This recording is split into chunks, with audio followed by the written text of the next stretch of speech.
All right, this presentation is to fulfill the final assignment for the class 609, which is a PE graduate course at SMSU. It's a summer course, summer of 2016. My name is Dan Westby.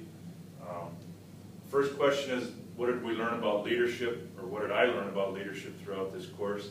And I think leadership comes in many forms. I think good leaders lead in a variety of ways.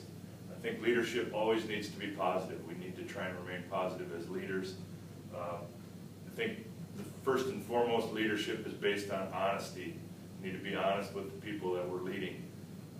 Leadership is most effective when communication is involved. One of the things that was stressed throughout the course was the importance of communication when leading.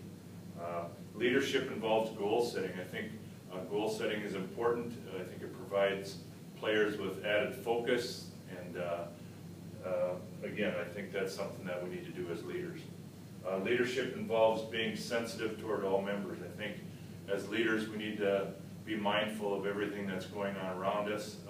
That might include players, coaches, administrators, parents, everybody involved with the program. Okay, what did I learn about myself as a leader? Well, I think one of the things, and I've been doing this for just about 30 years, coaching that is, and one of the things I think you can always learn new things, and I think that's one of the things I appreciated about this course is I was able to learn a variety of new things in terms of how to lead. Not all athletes can be led in the same way. I think as coaches we need to understand that there's not a cookie cutter solution when it comes to leadership. We need to find the method that works the best for each individual athlete. And then lastly, as I mentioned earlier, the fact that communication is vital in leadership. I don't think we can communicate enough. Okay, how would I use this in the future? Well, if there's three areas I focused on. If I were to be an athletic director, what would I do? If I were to be a college coach, what would I do? And if I were to be a college professor, what would I do? Well, again, I think a lot of it comes back to communication at any level. I think we need to make sure that we do that. I think we also need to mentor young coaches. We need to do our best as veteran coaches to help young coaches do what they need to do to be successful in the future. Goal setting, again, I think it's important to do both individual and team goal setting as coaches.